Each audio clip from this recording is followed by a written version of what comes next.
Théophane Ariana, bonjour. Bonjour. Merci d'avoir accepté notre invitation. C'est toujours le même plaisir. Second tour de l'élection législative qui ne vous a pas permis d'être élu hier. Vous avez obtenu un petit peu plus de 33% des suffrages exprimés sur la circonscription 1. Vous avez un peu de regret ? D'abord, je profite de l'antenne pour remercier les gens qui ont voté pour moi, mais aussi ceux qui n'ont pas voté pour moi. Je voudrais remercier l'ensemble de mon staff qui m'a suivi pendant ces 15 jours de campagne, puisque la réalité, on s'est inventé une âme de politicien pendant ces 15 jours et on connaît le résultat, qui n'est pas vilaine, hein, on y reviendra. Et puis, je voudrais profiter aussi pour remercier Chris Corgi, qui était une femme extraordinaire, qui j'ai eu beaucoup de plaisir à travailler avec et que je vais continuer à travailler avec, tellement que le plaisir a été fort. Et c'est une femme de dossier, c'est une femme tranquille, apaisée, beaucoup réfléchie et qui m'aide. Parce que je suis plutôt du type taureau, un peu pushing parfois. Et elle a su quand même me raisonner sur un certain nombre de points. Et je voudrais publiquement la remercier et lui dire combien j'ai admiré sa position. Concernant le retour de ce deuxième tour, bon, il ne faut pas trop rêver non plus, on a le droit, mais après, chaque chose a ses limites. On a fait 3 semaines de campagne. Personne ne nous attendait. Je suis très content d'avoir au moins secoué le cocotier, d'avoir au moins dit ce que pense l'économie de Mayotte. Parce que, quoi qu'en disent certains syndicats, mais qu'on le veuille ou non, je suis un représentant économique à moi tout seul. J'ai besoin de personne pour représenter l'économie, puisque moi-même, je suis plein pied dedans. Donc, je représente ce que je représente, c'est-à-dire à peu près 400 familles, ce qui n'est pas rien à l'échelle de Mayotte. Je n'arrête pas de dire que dans la performance politique, il y a des bons, il y a surtout des moins bons. Il faudrait que les gens sachent, là où ils sont bons, qu'ils arrivent à performer, et là où ils ne sont pas bons, de savoir passer la main.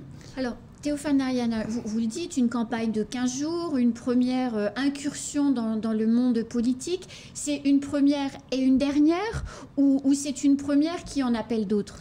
Non, écoutez, vous savez, les Mahorais, manifestement, m'aiment tellement que du coup, ils ont préféré que je reste à Mayotte, que je ne parte pas au Palais Bourbon. C'est ça mon interprétation. C'est ça l'interprétation, et je crois qu'on n'est pas loin de la vérité. Non, c'est one shot.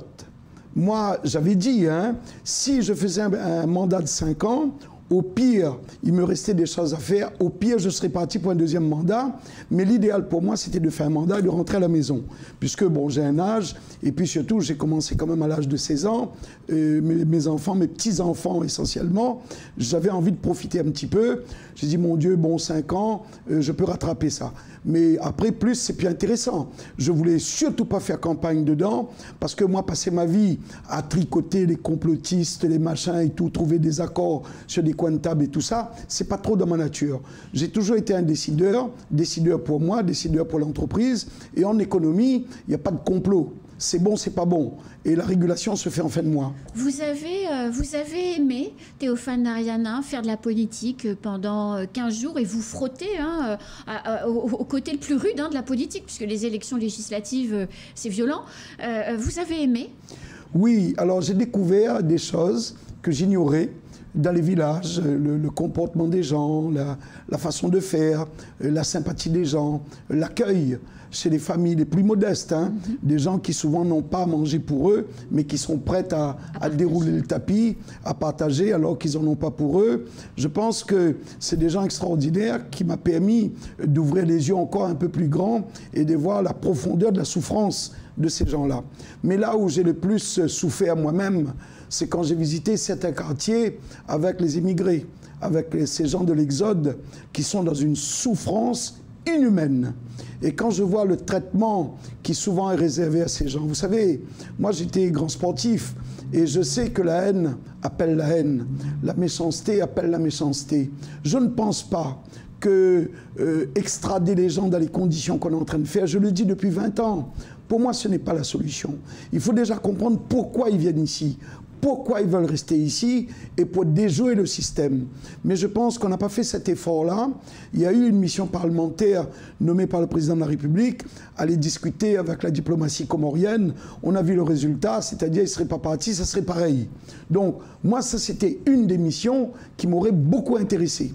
Une mission de l'Assemblée nationale, discuter avec les pays voisins pour essayer d'apaiser un peu ce flux migratoire qui regarde Mayotte et qui pose de gros problèmes. Bon, je ne suis pas élu, mais quand je vois, quand j'entends tout au moins sur votre plateau les méthodes, à savoir remettre des escadrons de gendarmerie, etc., etc., il faut savoir qu'aujourd'hui, on n'a plus de chambres d'hôtel. Les chambres d'hôtel sont occupées par la puissance publique.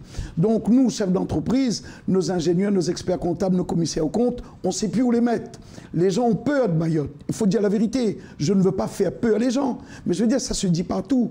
Combien de types nous ont signé des contrats de travail, arrivés pour venir, ils vous disent, ben non, ma femme est partie sur Internet pour les enfants, pour elle-même. Non, non, ben si ma femme ne vient pas, mes enfants ne viennent pas, je ne viens pas à Mayotte. Mais Théophane Ariana, vous l'avez dit, pendant cette campagne, vous avez passé la main dans la direction de votre entreprise. Pendant cette campagne, et même avant, je pense au combat sur l'eau, ça ne fait pas 15 jours, hein, c'est beaucoup plus ancien. Vous avez parlé pendant cette campagne de la zone franche globale, de la nécessité du développement économique. Comment vous allez occuper votre temps? Vous allez continuer à vous battre sur ces dossiers pour Mayotte ou vous allez laisser le soin à d'autres de le faire? Inévitablement. Il y a deux dossiers qui me posent de sérieux problèmes personnels, je dois le dire, mais qui, in fine, se traduit par un besoin collectif pour l'ensemble de Mayotte, y compris le petit artisan qui fait venir une boîte par an ou un commerçant de Dubaï. C'est le sujet. C'est un conteneur, pardon. Moi, la DSP du port est une catastrophe. C'est une catastrophe. La DSP de l'eau, c'est une deuxième catastrophe. Moi, c'est deux points qui contribuent sérieusement à la vie chère. Quand quelqu'un me dit « je vais combattre la vie chère » et qui me dit en même temps que la DSP, elle est très bien où elle est, parce que si on casse la DSP, c'est parce que M. Narayana veut la DSP. Je n'ai pas besoin de DSP, ni l'eau, ni le port. Et quand bien même je serais intéressé, quoi de plus naturel? Je suis un entrepreneur.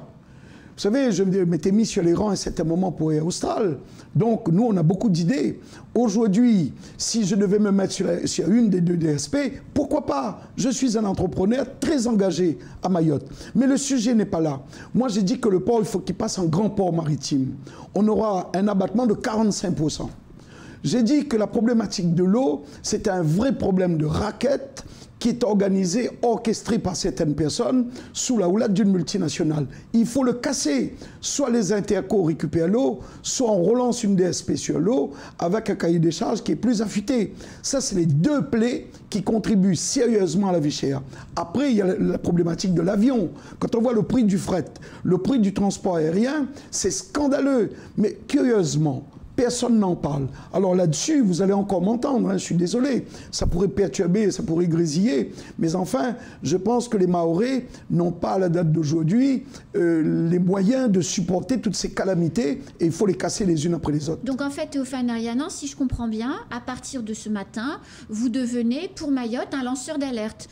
Vous allez prendre position sur un certain nombre de dossiers et vous allez, comme vous dites, faire grésiller jusqu'à obtenir un certain nombre de choses. C'est ça qu'il faut comprendre?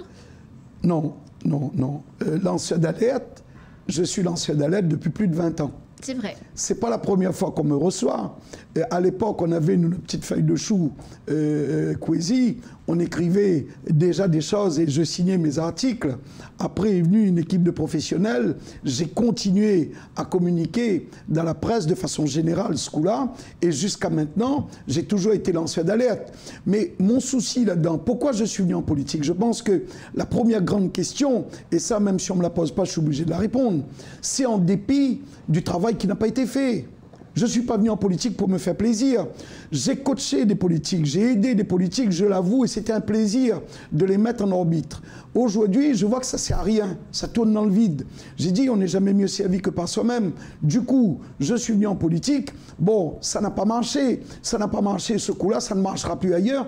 Mais moi, je vais continuer mon travail associatif.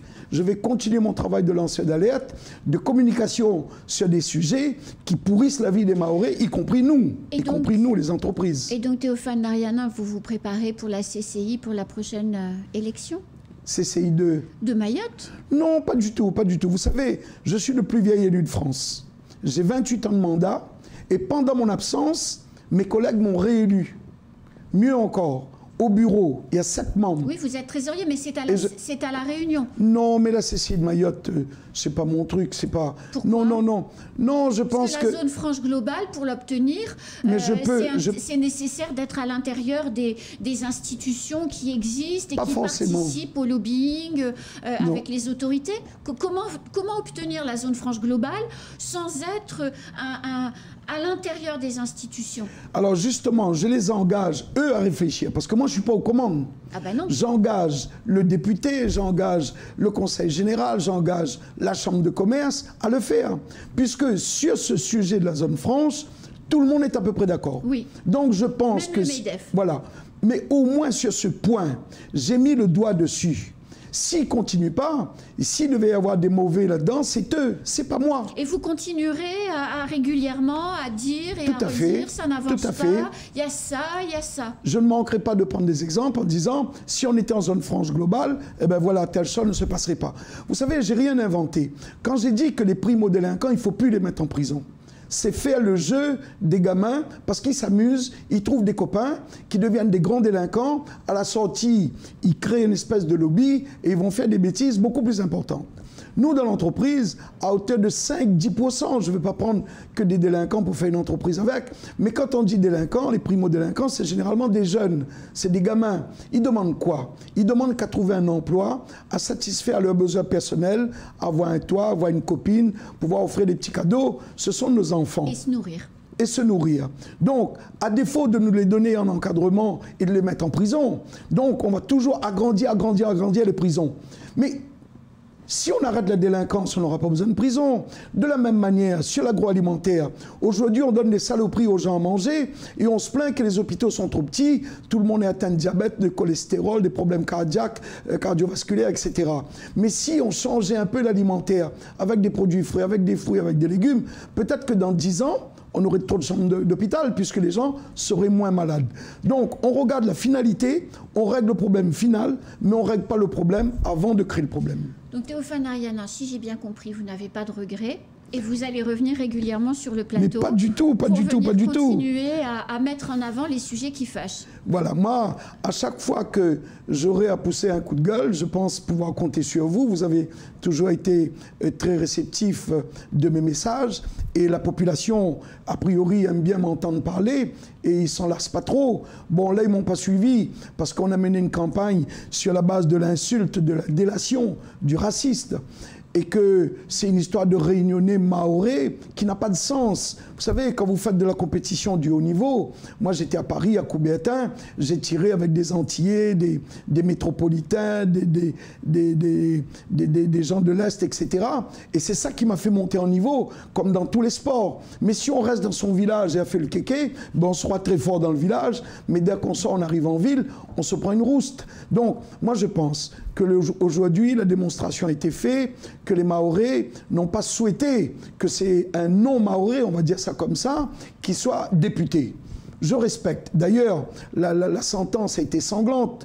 Le premier tour, on arrive alors que personne ne nous attendait. Le deuxième tour, il y a eu un écart de voix et il y a pratiquement tous les politiques qui ont quasiment ligué contre nous. Donc, ça n'engage que ces gens-là. Si Mme Youssoufa est compétente, ça saura. Moi, j'ai des doutes, je le dis, j'ai des doutes parce que le travail, la mission, c'est pas avec 10% de son temps à Mayotte qu'on va régler le problème. Les problèmes des entreprises, les problèmes des foyers, il faut les vivre. Moi, ça fait 40 ans que je les vis, donc je connais aujourd'hui la situation. Mais le choix a été fait, je respecte le choix. Je dis tout simplement, les gens qui partent aujourd'hui au Palais de Bourbon, il faut qu'ils servent à quelque chose. Jusqu'à maintenant, on a fait beaucoup de politiciens jetables. On regarde, perd son âme, M. Abdoulatif, le député Mabawa, aujourd'hui, Mme Ramlati, elle a fait un mandat, elle sort avec 7%. Je dis, il faudrait qu'il y ait un peu de mémoire dans tout ça. Il faudrait que certaines personnes résistent en politique et qui arrivent, sur ne serait-ce que 2-3 décennies, à faire monter le niveau. Aujourd'hui, on n'a pas ces gens-là. C'est des politiciens jetables. Ils font un mandat, on les fout dehors. On fait un mandat, on les fout dehors. Mais ce n'est pas la solution pour Mayotte. Et Mayotte perd beaucoup de temps. Mayotte patauge et Mayotte est dans un coma général. Théophane Ariana, merci beaucoup d'être venu sur le plateau ce matin. Et puis donc à très vite, j'en déduis. Ben écoutez, avec le même plaisir. C'est la fin de ce temps de parole. Tout de suite, la suite de nos programmes.